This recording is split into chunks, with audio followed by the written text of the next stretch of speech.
Hola, hola, muchas gracias por estar acá. Buenas tardes.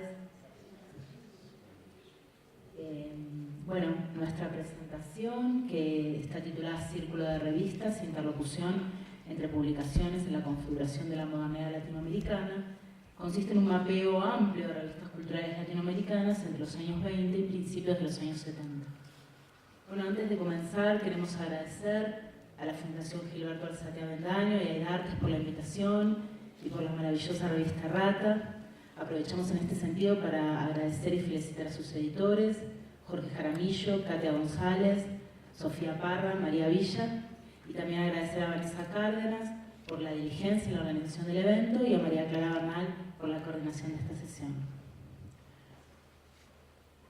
Bueno, acá con mi colega Silvia Dolinco venimos hace varios años pensando en torno a esta idea de los círculos de revistas, ¿no? Estos núcleos de interlocución, estas instancias de comunicación y de debate producidas a través de estas plataformas de papel. Bueno, y es precisamente que tejiendo estas relaciones es que nos gustaría iniciar la presentación. A fines de 1927, en el cuarto número de Verde, la revista publicada en la ciudad de Cataguases, estado de Minas Gerais, Brasil, incluye una reseña sobre los contenidos del número 43 de Martín Fierro, la conocidísima revista Moderna Argentina. Verde destacaba los artículos publicados en la revista porteña, así como la gran cantidad de obras de arte que reproducía la publicación. Martín Fierro era por ese entonces uno de los principales dispositivos editoriales que apoyaban el arte moderno, y su impacto llegaba hasta las páginas de varias revistas latinoamericanas. 17 años más tarde, en diciembre de 1943, aparecía en Sur, la prestigiosa revista dirigida desde Buenos Aires por Victorio Ocampo, una elogiosa reseña sobre Correo Literario. Una nueva publicación porteña que tomaba su diseño de la revista mexicana Romance. Correo Literario se trataba de una publicación dirigida por un colectivo de exiliados gallegos llegados a la Argentina a partir del estallido de la Guerra Civil Española. Pocos meses después, era desde Correo Literario que se destacaban los aportes de Sur en materia política y literaria. No solo estos elogios y referencias cruzadas vinculaban a ambos emprendimientos editoriales, Correo Literario y Sur, sino también su carácter cosmopolita, la relación activa con el ámbito americano y europeo, la idea de la preservación de los valores culturales como responsabilidad intelectual en tiempos de conflicto bélico, su oposición a los regímenes totalitarios y el apoyo a la causa de los exiliados españoles. Las páginas de Correo Literario también daban cuenta de vínculos simultáneos con otras publicaciones, como Latitud y Contrapunto, ya que este círculo de revistas compartían, cito a Correo Literario, la ardua tarea de luchar en la divulgación de las artes y las letras, tarea obligada de propalar, fecundar, crear y contribuir por los medios más puros a la defensa de la cultura. Ellas y otras que aparecerán harán de formar este estado de afirmación por el cual al fin el pueblo encontrará sus verdaderos órganos de expresión cultural en esa expresión connatural con la vida grande y heroica de América. Fin de la cita. Resulta evidente que estas revistas conformaron una traba activa de promoción cultural durante estos años plagados de exilio y muerte. Otro núcleo interesante para pensar esta idea de círculos de revistas es la órbita rioplatense. Sin embargo, no era desde la afinidad y la comunión, sino más bien desde la reacción violenta, desde donde el artista uruguayo Sarandí Cabrera contestaba en 1946, desde las páginas de Removedor, las críticas que desde Buenos Aires Tomás Maldonado había publicado en la revista de la Asociación Arte Concreto Invención contra la obra de Joaquín Torres García. Cito a Sarandí Cabrera. Lo he visto Maldonado insultando a Torres García, a quien no entiende, porque Maldonado no entiende la pintura con su libresca sabiduría recién aprendida, su erudición a la violeta y se regodea con una seminosa masturbación de pseudoarte. Fin de la cita. Esta fuerte respuesta estaba a la altura de los agravios que Maldonado, antiguo seguidor de Torres García, ahora convertido en detractor, había proferido en su artículo en el cual descalificaba al maestro uruguayo y a sus teorías respecto del universalismo constructivo. Evidentemente, la propuesta de Torres García, que conjugaba la renovación abstracta con elementos espiritualistas y las tradiciones culturales prehispánicas, estaba muy lejos del ascetismo geométrico pregonado por el argentino.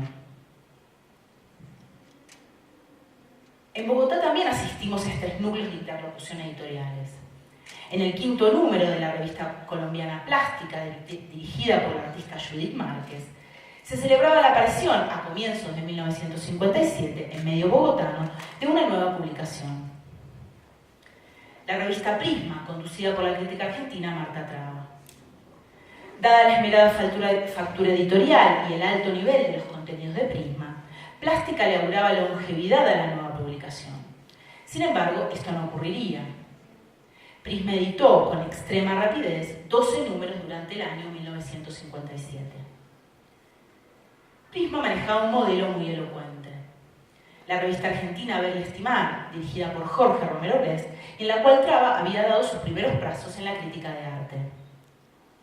Las dos revistas convertían el objetivo formativo de educar la mirada de sus lectores en torno a una pluralidad de acontecimientos estéticos, aunque el arte moderno tuvo especial énfasis en las páginas de ambas publicaciones.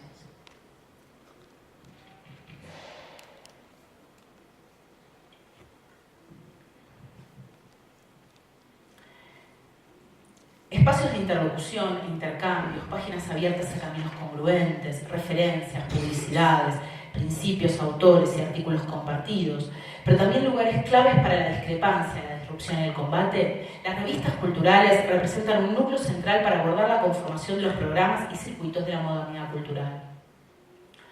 Resultan espacios de enunciación relevante para acceder a las propuestas de las agrupaciones artísticas, a la vez que a las tramas de problemas y debates que ellas mismas se inscriben o activan. En las tapas y a lo largo de sus páginas se articulan imágenes, textos, palabras claves, anclajes en lugares y fechas precisos, selecciones de nombres centrales para los programas que sostienen. Allí tiene lugar un universo de ideas que asocia a cada publicación a un proyecto colectivo o, en otros casos, a una figura líder. Manifiestos, proclamas, encuestas, ensayos coexisten en sus páginas con fotografías, viñetas, imágenes, gráficos, reproducciones y obras visuales. La confluencia de esta constelación de materiales y retóricas permite considerar a las revistas como espacios de cruce o también como obras en movimiento. Las relaciones entre las distintas publicaciones latinoamericanas aquí introducidas, a modo de ejemplo, nos permiten un punto de partida para reflexionar sobre su acción en la articulación de intercambios intelectuales y artísticos continentales. En este sentido, esta presentación apunta a ensayar un mapeo de revistas culturales latinoamericanas entre los años 20 y principios de los años 70. Se enfatizará su rol en la construcción de vínculos, narrativas y problemáticas de la imagen, en la conformación de los programas de modernización cultural y posicionamientos políticos. Aunque no pretendemos desarrollar aquí un estado de la cuestión, un estado del arte respecto de los trabajos sobre revistas culturales, nos interesa sí recordar brevemente la labor de algunos investigadores en torno al objeto de estudio, al estudio de las revistas, como objeto cultural. Como primera instancia, nos interesa particularmente la propuesta de Beatriz Arlo, en relación con el análisis de la sintaxis de la revista y su inscripción en la coyuntura en la cual corresponde. En su reflexión en torno a la revista como dispositivo cultural, Sarlo plantea que son las decisiones entre los contenidos, imágenes y diagramación lo que le otorgan a la revista su entidad como soporte de circulación gráfica. Asimismo, esta autora señala cómo las revistas son la arena desde donde tiene lugar el debate contemporáneo y de qué manera es posible recorrer la historia de las vanguardias o bien de los procesos de modernización a través de las revistas. Otro punto central se relaciona con lo que Sarlo denomina la doble geografía cultural de las revistas. El espacio intelectual concreto donde se articulan y el espacio bricolaje imaginario donde se ubican idealmente. La geografía de una revista es, como el deseo de un viaje, una vía regia hacia su imaginario cultural. Otro gran aporte es el de Jorge Schwartz, quien ha realizado la historia de las vanguardias latinoamericanas a través del análisis de las revistas en su condición de medio fundamental para los debates en torno a las renovaciones estéticas de los años 20 y 30. Al oponerlas a las revistas cuyas preocupaciones son puramente políticas, el autor aborda las revistas que promueven la renovación de las artes, los nuevos valores, el combate contra los valores del pasado y el status quo impuesto por las academias. Schwartz también plantea que las revistas no tienen un lugar definido y fijo dentro de un orden cultural dado, sino que tienen funciones específicas y variables. Puede tratarse de revistas que funcionen a modo de instituciones o que dependan de una institucionalidad determinada, y otras que nacen en el seno mismo de las formaciones intelectuales y artísticas. Estas últimas son aquellas que a lo largo del siglo XX conformaron los principales núcleos estético-ideológicos por los cuales pasó y se modernizó la cultura latinoamericana. Patricia Artundo y Pablo Roca también han reflexionado sobre este objeto, considerando tanto su inscripción en la trama cultural como su visualidad en relación con lo textual. Roca plantea de qué manera la revista, principalmente la revista de vanguardia, emerge con la voluntad de cambiar el mundo, aunque se dirija a un pequeño grupo de iniciados, a una élite cultural. La revista gana la partida, sostiene Roca, cuando sobrevive lo suficiente como para que algunos de los valores o ideas que encumbra pasan justamente a otros medios más democráticos. En sí la revista es producto de un grupo, un colectivo que encuentra un área de vacancia, una necesidad de intervenir públicamente y hacer política cultural. Respecto del tiempo de la revista, Roca señala que aún viviendo en el presente, la revista siempre apunta al futuro. Tiene, por así decirlo, una suerte de mirada bifocal. Construye el presente y levanta la cabeza para tratar de vislumbrar el porvenir. También se podrían mencionar los trabajos de Raúl Sosnowski, Silvia Zaita, Celina Manzoni e Ivonne Pini en su labor de análisis y reflexión sobre estos objetos de circulación de ideas y proyectos. Continuando con las perspectivas abiertas desde estos valiosos aportes, esta presentación se concentrará en reflexionar sobre la construcción de una modernidad visual en América Latina. En primera instancia, abordaremos aquí las revistas en tanto dispositivos de circulación de lo nuevo. En segundo lugar, en tanto soportes de difusión y promoción de poéticas artísticas. Y por último, como armas de lucha política.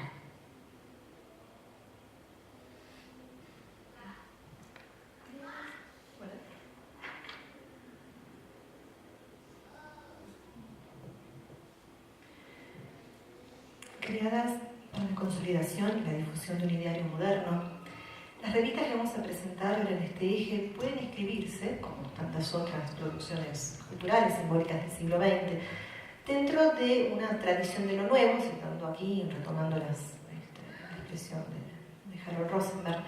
En este caso, una tradición de lo nuevo asociada a nuevas formas, una nueva estética. La novedad como fundamento y motor tenía distintos grados y diversos objetivos: actualización, renovación, revolución. La modernización o ruptura, como dos posibles variables, fue sostenida también por Beatriz Arlo, cuando contrapone, por ejemplo, el caso de la revista Proa con Martín Fierro.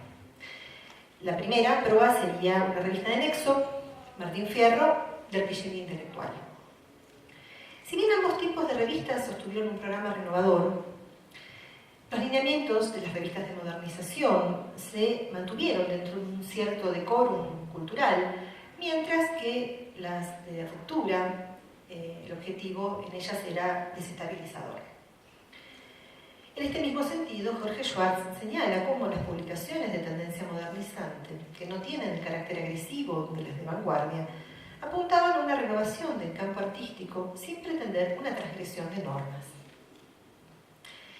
A estas categorizaciones podríamos agregar las revistas de instituciones modernizadoras que contribuyeron a la difusión de nuevas ideas vinculadas concretamente a lineamientos de esas plataformas institucionales. Por ejemplo, el caso de la revista Hábitat, vinculada al Museo de Arte de San Pablo, el MASPI, o publicaciones también de otros museos de arte moderno, del MAM de Río, o en este caso del Museo de Arte Moderno de Bogotá. También, en este sentido, podríamos pensar el caso de la revista Rata, dentro de esta línea. La consideración de algunas revistas como apuesta disruptiva y otras más moderadas no solo depende de los materiales que presentan, sino también de los contextos de circulación y lecturas. Y acá, por ejemplo, podemos concitar el caso de la revista Plástica, como mencionó antes Marita, dirigida por la artista colombiana Judith Márquez en los años 50, que podría pensarse a priori como una publicación de modernización, ya que su tarea básica fue la difusión del arte moderno colombiano en el extranjero, como también la circulación del arte abstracto moderno, le hace abstracto, en Colombia.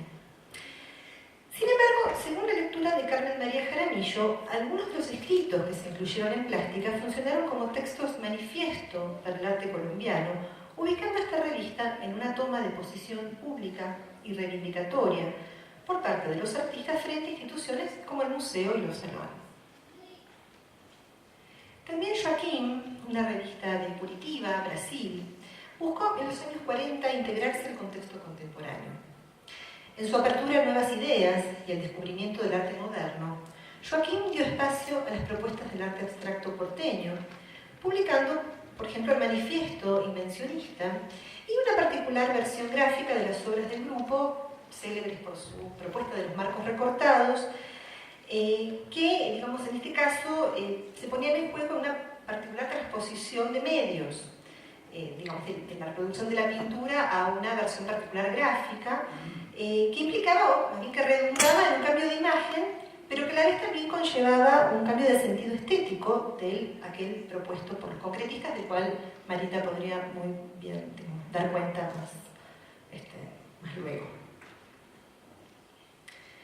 Las revistas fueron soportes privilegiados para intercambiar, reproducir y diseminar las imágenes de lo nuevo en distintas latitudes.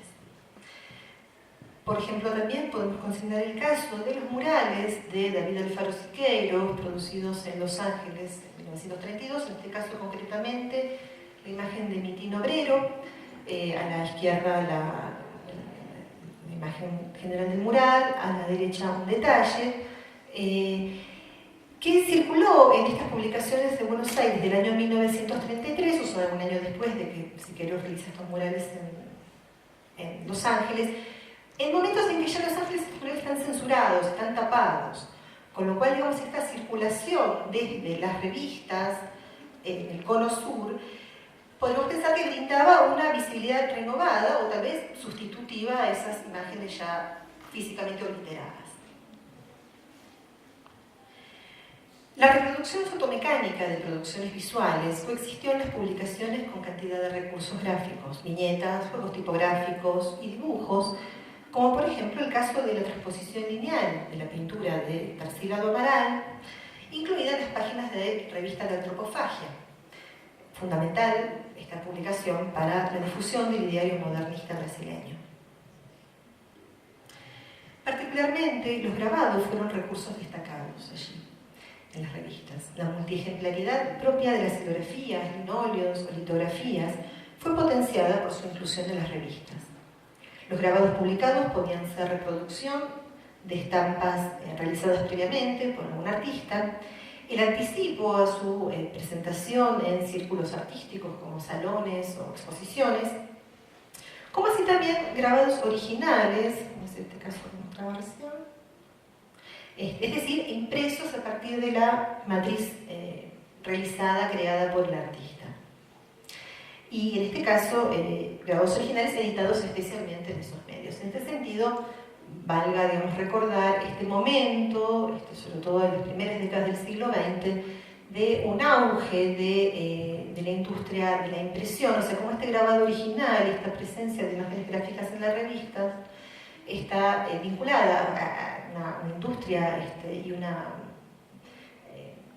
circulación de tecnologías de la reproducción muy expandida, que coincide o está siendo pensada contemporáneamente por los célebres trabajos de Walter Benjamin, ayer ya mencionados, también Clement Greenberg, desde una lectura, digamos, muy crítica en Vanguardia y Kitsch, está leyendo con alarma esta expansión del universo de lo gráfico, y que unos cuantos años después va a ser también revisada y conceptualizada esta situación en clave de ese museo imaginario por parte de André Malraux.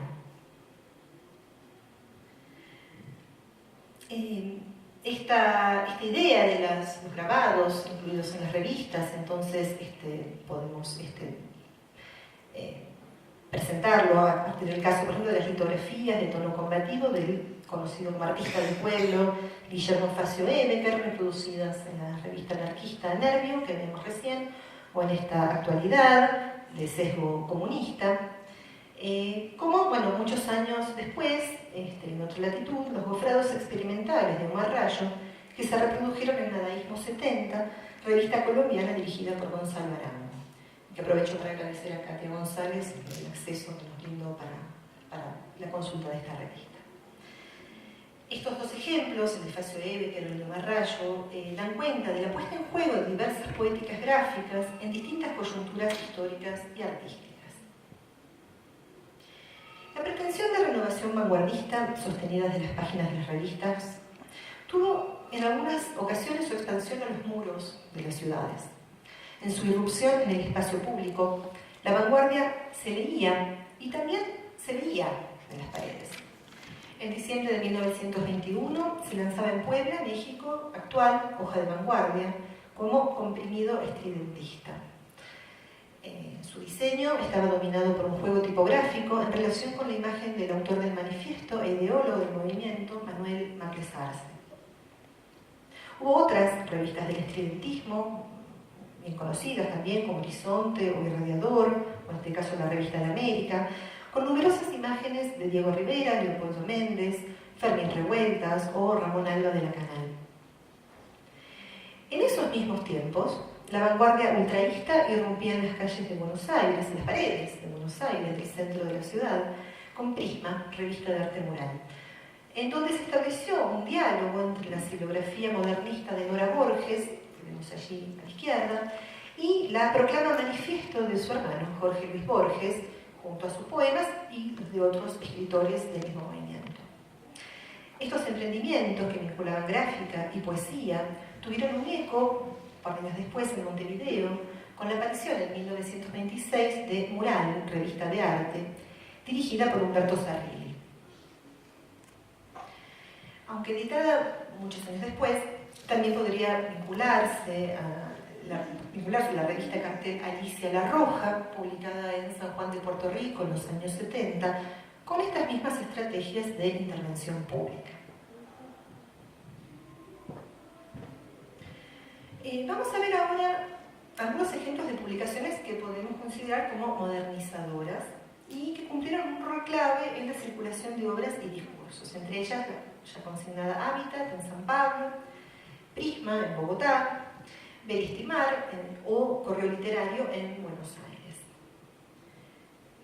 Como mencionó recién Marita, Correo Literario fue una revista clave en los emprendimientos de escritores intelectuales españoles, especialmente gallegos, exiliados en Buenos Aires a partir del triunfo de Francisco Franco luego de la Guerra Civil Española. Dirigida entonces por los escritores Lorenzo Varela y Arturo Cuadrado, junto con el artista Luis Giovanni. En las páginas de Correo Literario se desplegó un compendio de información sobre cultura histórica y contemporánea, poniéndose en sus 40 números en diálogo, en sintonía, a Pablo Picasso y Miguel Cavalcanti, a Pancho Fierro en palabras de Antonio Berni y al dibujante francés Gavarni, a Pierre Mondrian y Lazar Segal, Raquel Forner y Torres García, entre muchas otras relaciones textuales y visuales que aparecen en la publicación. Este emprendimiento introducía referencias a lo nuevo en forma moderada y a la vez altamente actualizada, y además consideremos el contexto de la Guerra Europea, la Segunda Guerra Mundial, que tornaba bien compleja la circulación de información e imágenes. La revista, en este sentido, Correo Literario brinda una circulación de información bien relevante. Fue evidente la comunidad de intereses de Correo Literario con otras revistas del campo cultural. Ya mencionamos las relaciones con Sur, Latitud y Contrapunto, a la que podríamos agregar De Mar a Mar, que en verdad es la revista que inicia, es una saga de publicaciones de esos exiliados gallegos en Buenos Aires. Romances un poco anterior en México. A la vez, no es casual su parentesco gráfico y de contenido justamente con la mexicana Romance, ya que Lorenzo Varela, uno de los directores de Correo Literario, había integrado su comité de redacción antes de su radicación rioplatense, en Buenos Aires y Montevideo. Entre el norte y el sur del continente, Las revistas entonces tendían puentes y se conformaban como dispositivos para la circulación de discursos e imágenes de lo nuevo.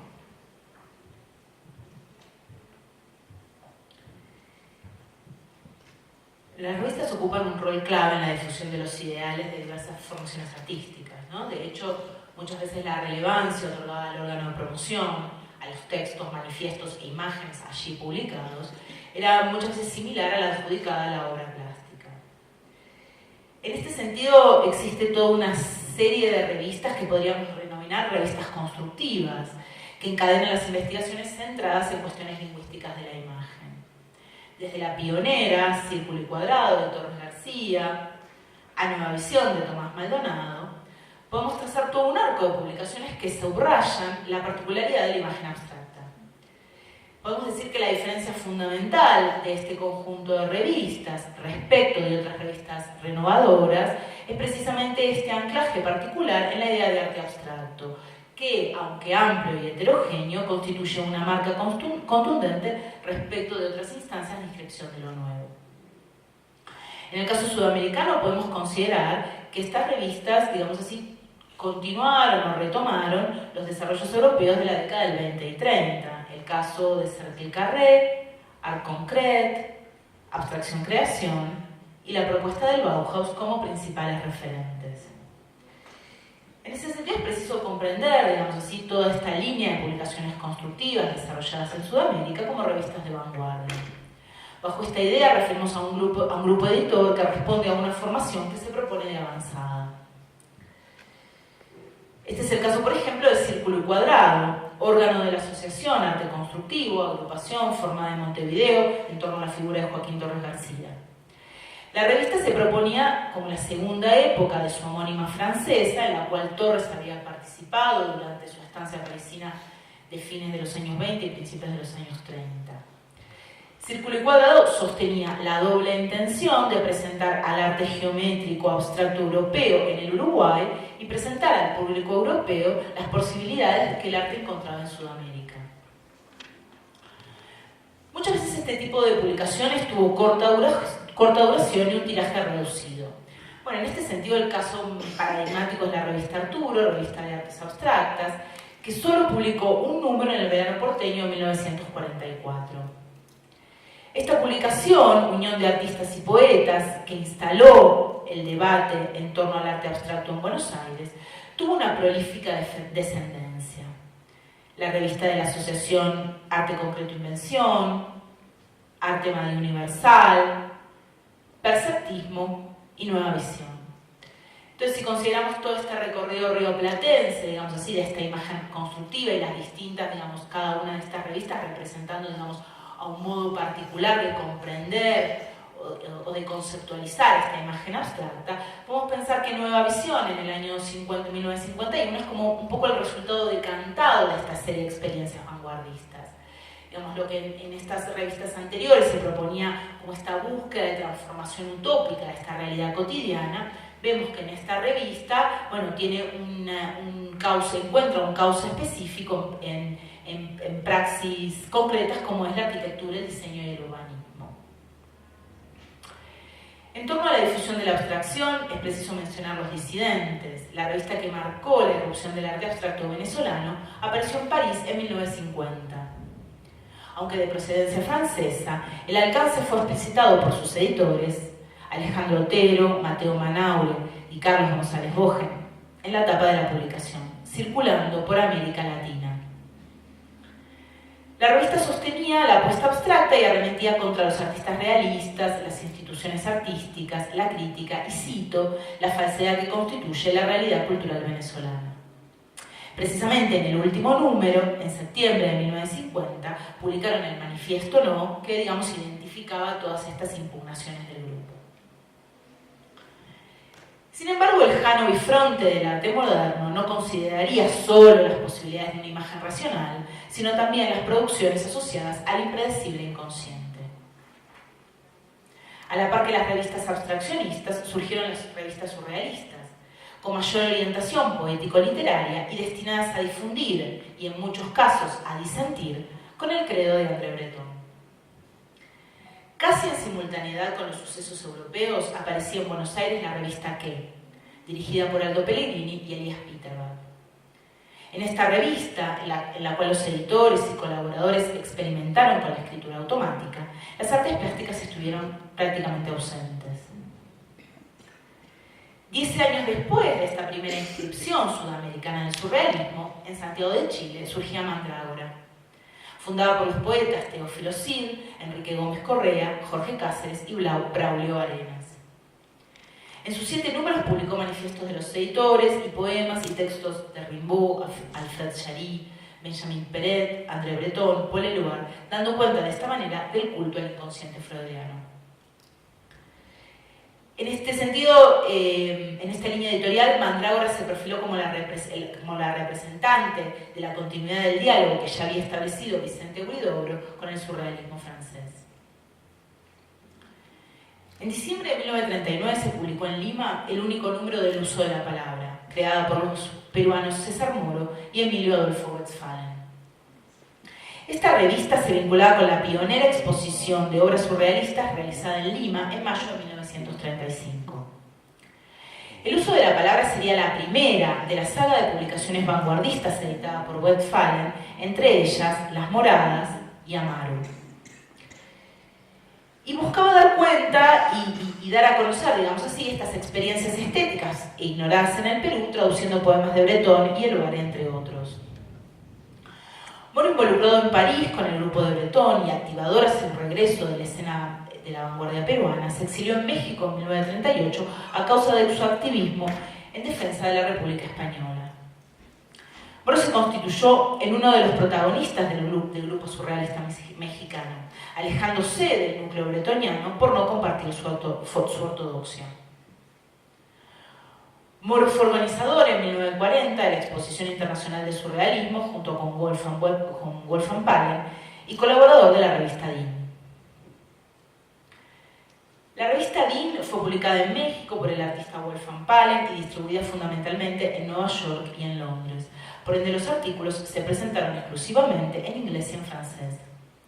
En el número 1 apareció el texto de Palen, Farewell au surrealisme, mitad en inglés, mitad en francés, Adiós al surrealismo, donde marcaba sus críticas a las bases filosóficas del movimiento y particularmente a la aplicación simplista de las ideas de Marx y Hegel. DIN, con un anclaje fuerte en lo visual, fue la cuna de una nueva sensibilidad que precipitaría el expresionismo abstracto, y asimismo es resaltable el espacio concedido en sus páginas a los estudios etnográficos y a los descubrimientos arqueológicos. En los años 40, en Buenos Aires, Pellegrini, este primer impulsor del surrealismo en América Latina, volvería a la carga con un nuevo emprendimiento. Los 2 números de la revista Ciclo, que recortaban perfiles del surrealismo y de la apuesta constructiva. Entendiendo ambos universos como núcleos como universos complementarios, Ciclo, con un cuidado diseño inspirado en la gráfica concreta suiza, publicaba textos de Wolfgang Palen, Lautréamont, Apollinaire, entre otros. Pellegrini continuó esta tarea en Letra y Línea, que aparecía en Buenos Aires también en 1953, donde también buscó articular abstracción y surrealismo, realizando homenajes en sus números tanto a Dada como a Stigl. En este sentido, en torno al desarrollo del surrealismo porteño de los años 50, tal vez la revista Boa, dirigida por Julio Ginás, sea la que mejor representa esta reactualización de la poética en conexión con la apuesta informalista. En este sentido, Boa, digamos así, como que recupera una decantación de experiencias surrealistas que se vienen dando desde comienzos de la década del 50, pero en el ámbito de la literatura, por ejemplo, con el caso de esta revista A partir de cero, y que es a partir de este ámbito literario que viene resucitando, digamos así, el surrealismo de los años 50, es que se van a permear a las artes plásticas las posibilidades de una nueva imagen producida precisamente a partir de los procedimientos surrealistas, que bueno, digamos, el más conocido entre ellos es el automatismo. Entonces es en este sentido que decimos que Boa, digamos, viene a sintetizar esta reactualización de la apuesta surrealista que cristaliza en el surgimiento del informalismo.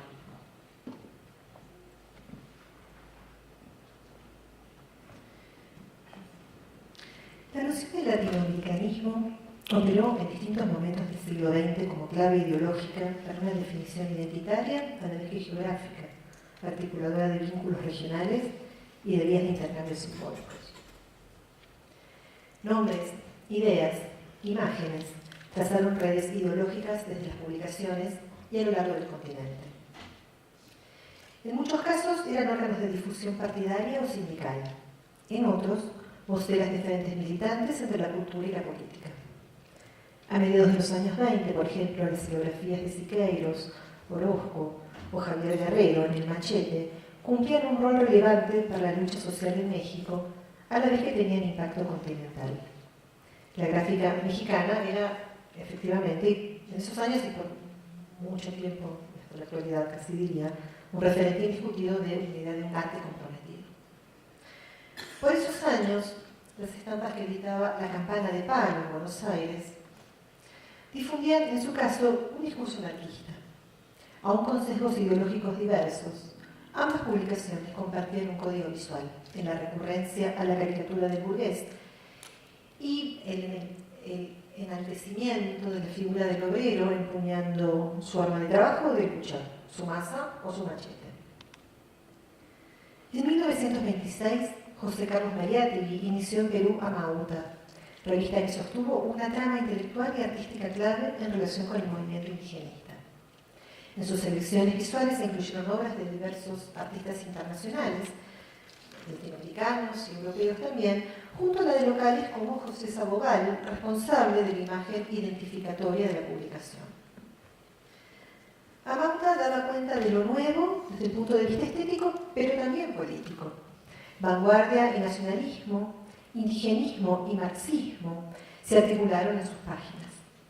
Así, este ejemplo de esta revista permite realizar una lectura dicotómica entre vanguardia estética y vanguardia política tan arraigada en nuestros estudios de historia cultural, una cierta tradición de una línea de dicotomía, de oposición entre estas dos variables que en los materiales vemos que muchas veces no lo es tanto, ¿no? Está mucho matizado.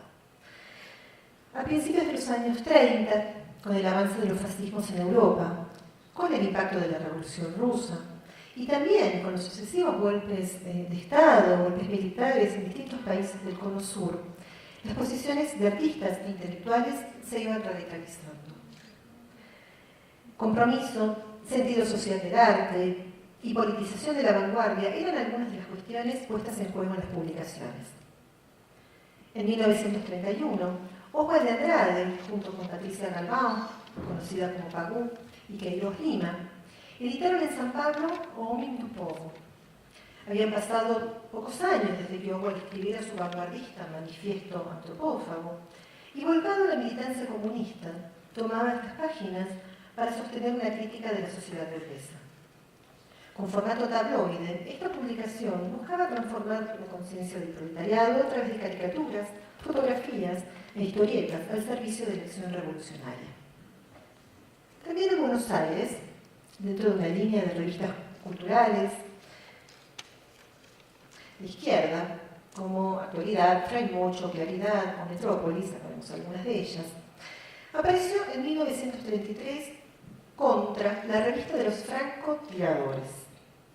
Esta revista estaba dirigida por Raúl González Tuñón, un escritor y periodista que en los años 20 había estado muy estrechamente vinculado a la vanguardia de Martín Fierro, y que sería uno de estos casos bastante paradigmáticos de esa radicalización ideológica y militante de los intelectuales. De hecho, Tuñón termina combatiendo en uno de los frentes en la Guerra Civil Española.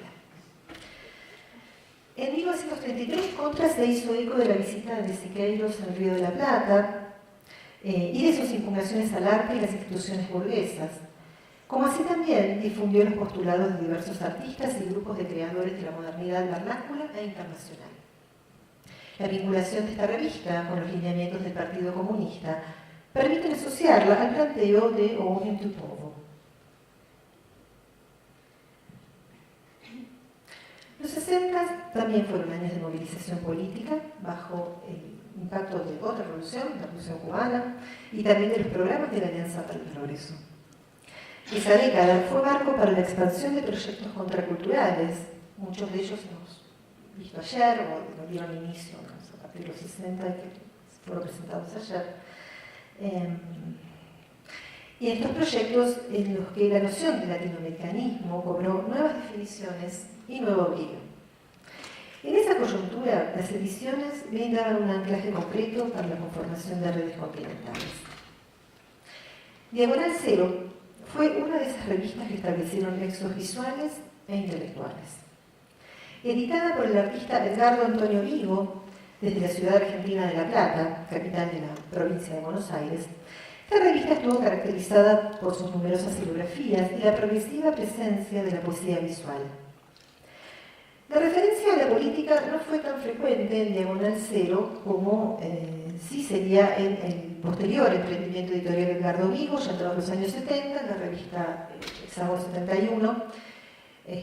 Contrariamente a lo que decía ayer Pilar, que el corno emplumado no parecía como muy peligrosa a principios de los 60, Vigo presentaba el Hexágono como, eso sí, la más peligrosa. No sé si llegan a leer allí el cartelito.